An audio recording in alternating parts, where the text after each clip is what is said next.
That was difficult for us. I know when we first started, that was a challenge. Doing ordinary things in extraordinary places. Full-time travel is our normal life. This lifestyle is a lot of times talked about as an endless vacation. And we wouldn't trade this for anything. It's been amazing. However, you have to be able to find excitement in the mundane. So today, we're talking about full-time travel versus vacation. Let's go. Away we go traveling. Welcome back to the channel. If you don't know who we are, this is Kara. Hi. I'm Gary. We are early retirees who full-time travel here in the United States with an SUV and our dog, Molly. Molly. So today, we're going to be talking about 10 differences between long-term full-time travel versus your average vacation. So here are 10 key differences between a vacation and full-time travel. So the number one that we really notice is pacing an itinerary. Vacations are usually very fast-paced. You have an itinerary, it is packed from the second you wake up to the second you go to bed, and there's no wiggle room, there's no day off, because you don't want to, you have a very limited amount of time. Full-time travel is your lifestyle. For us, especially that we retired early, we have plenty of time to really immerse ourselves and take a rest day if we need to, but really see the culture of where we are without the pressure of a looming return date or vacation end date. Number two is sort of the purpose and the mindset of how you think about how you're traveling. So if you're on vacation, your whole job there is you're trying to de-stress, you're trying to relax, you're trying to get away from your job, you're trying to indulge. You know, maybe you're gone to a place that has amazing restaurant and bar scene, and you want all of the things in the period of time that you're there for your week. We don't do that, and we can't do that. You can't go at that pace for long term because you'll burn yourself out. You know, we've all talked and heard about needing a vacation from your vacation. You know, most of the time when you go hard on your vacation, you need a couple days just to decompress at the end. So we have to pace ourselves. We have to spend time where we do a tour or we do a day where we will go explore out in a town or maybe eat out.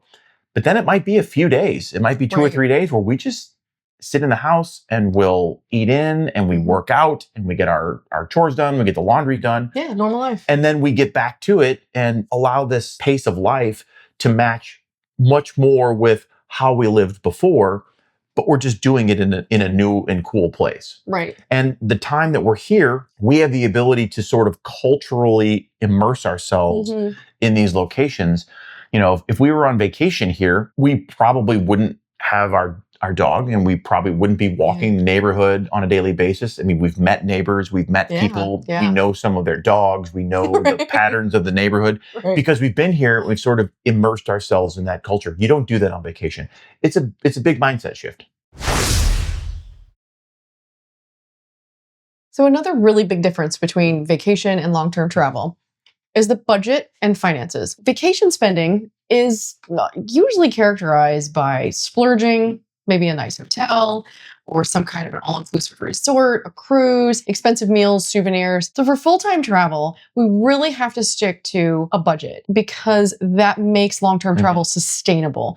We tend to go grocery shopping and cook our own meals because we're in Airbnbs where there is a kitchen, and we make sure we look for that to keep our budget under control. And when we're in a community and in a new location, we look for free and low-cost activities like museums, parks, things that are still very interesting and really fun, but it keeps our budget under control so that we can sustain this lifestyle more easily. Right. We track our budget in an app called Monarch. Every day, the transactions get downloaded, they get categorized. So we take a look at where we are. You know, we have sort of a daily budget that we're trying to stick to. So, you know, if we have a couple of days in a row where maybe we've gotten close to it or exceeded it, we just spend a few days backing off to bring things back in line. Or we find some activities that don't involve spending money. Still have a lot of fun, but we're able to sort of pace ourselves out to be able to do this long term. Number 4 is the difference in accommodations. So in our case, and I think in a lot of full-time travelers' cases, we end up doing slow travel. We're in a place for at least a month. And the big reason in our case, and I think just about everybody, is that Airbnb gives a discount once you get past 28 days. And because of that discount, it allows you to stay in that location, have a kitchen, you know, have a comfortable space, versus when you're on vacation, you're probably going to be in a hotel. Maybe you're going to be in a vacation rental that's right next to whatever attraction or thing you're going to. You're usually doing it for, 3 to 7 days, and they tend to be a much higher cost because you're kind of right in the middle of it all. And it gives you a lot of access for the time frame that you have. But in our case, we're going to stay in accommodations that are going to be comfortable for longer term stays. They may not be exactly right next to the the downtown area. In our case, we have to walk about a mile to get to sort of where all the things are, but that's a walk we don't mind and we have time for. So it's just a different mindset when you're talking about the accommodations that we do for this versus vacation travel.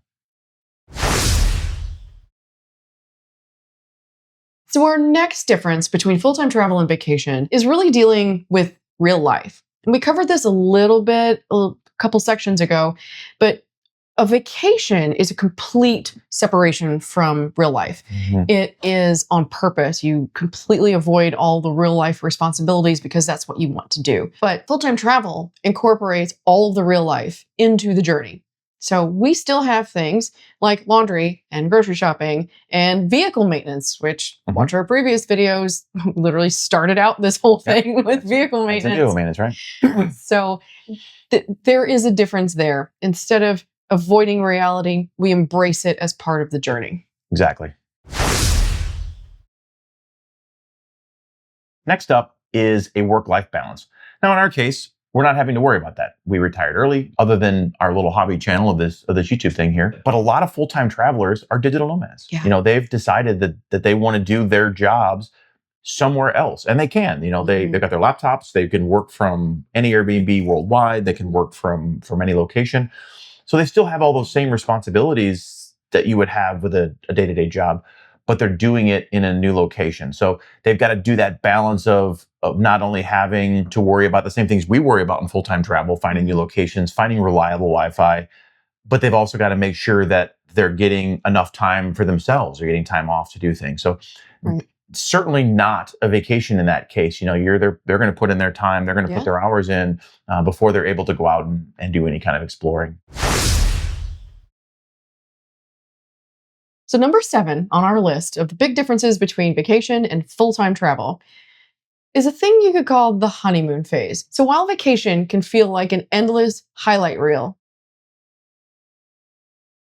full-time travel has its ups and downs, including travel fatigue, maybe loneliness, challenges of navigating new cities, new systems, new roads. It's really just moving a lot. So for us, one of the things we have to navigate, every place is a new road, a new neighborhood. What's the weather like? What is a good restaurant? We have to research. We're here for a month. What can we do in a city we've never spent any time in?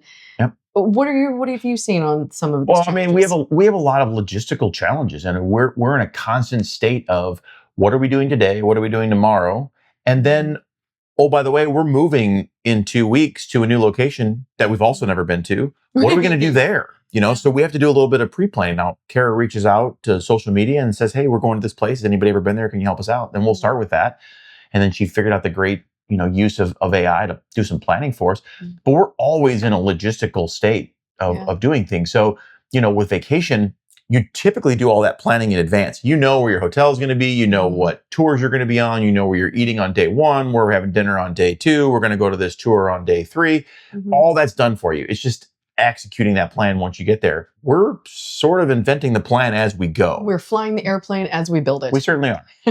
and it's fun. I mean, it keeps us very, very mentally involved in what we're doing, but it's also a challenge for us. Just a little different than, what you have with a vacation.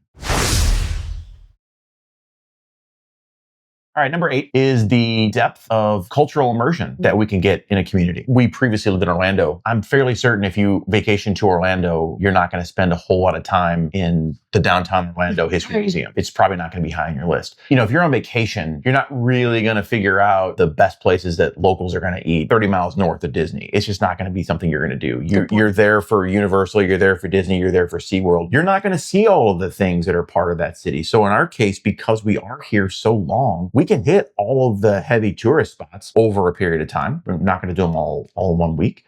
But we can also find those hidden gems that exist in every city. Every city has its thing that if everybody knew about would be amazed by. And we tend to go places where people have recommended we go. And then when we get there, we ask the person who works there, hey, you live here. Forget all the tourist stuff. Where do you go? Yeah. Where do you go to eat? Yep. Where do you go to do entertaining things? You know, Where what are should we some go? cities around here that we should see or we shouldn't miss? So Mhm. we're able to sort of dig into that community a little bit versus on vacation. You're not going to ask the bartender at Disney, where does he go eat dinner when he goes home 20 miles north of Disney? You just don't care. You're not going to go there. So it is a different take on how we approach the locations that we're in. Number 9 on our list, between vacation and full-time travel, is the planning and spontaneity. Mhm. While vacations are usually meticulously planned out, you know where you're staying, where you're going, where you're doing, where the beach and the restaurant. Full-time travel involves a much greater degree of spontaneity and the ability to be flexible. A lot of times our plans can change based on how we're feeling, new opportunities, new challenges. The weather.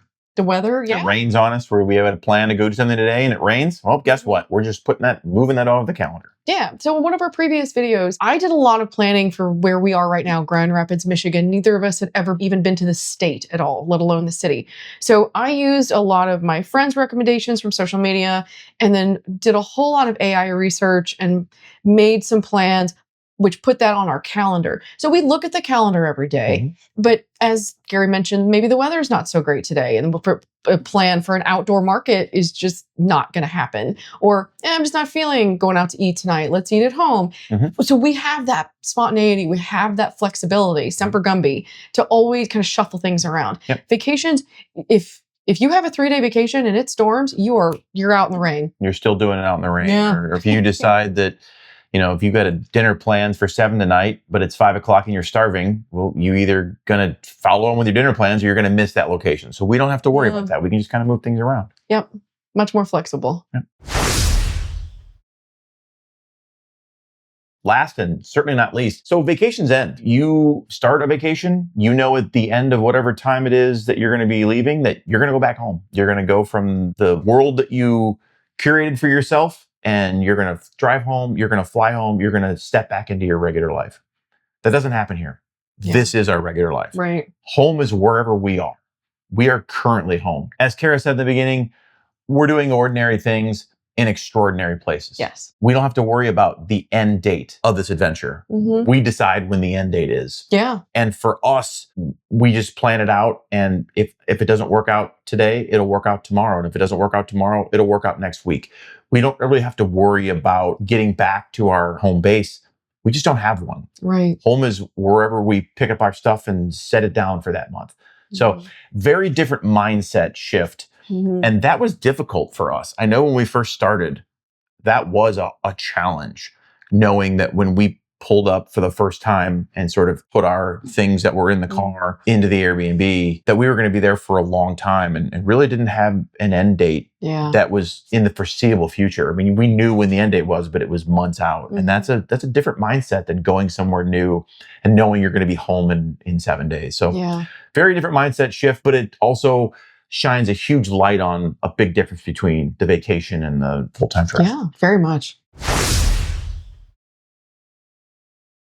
So that was our top 10 list of the differences between full-time travel and vacation, especially from our experience. Right. If you like what you saw, again, we're on the road full-time with no end date for this adventure. So don't forget, like, subscribe, hit all the YouTube buttons. And helps us out. It does. And follow along with our adventure.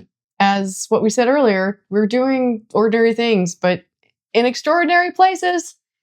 See you next time. Happy traveling. I f***ed it up already. It's all right. Yeah, you have a line. Yeah, I agree with you. Full-time travel is our normal...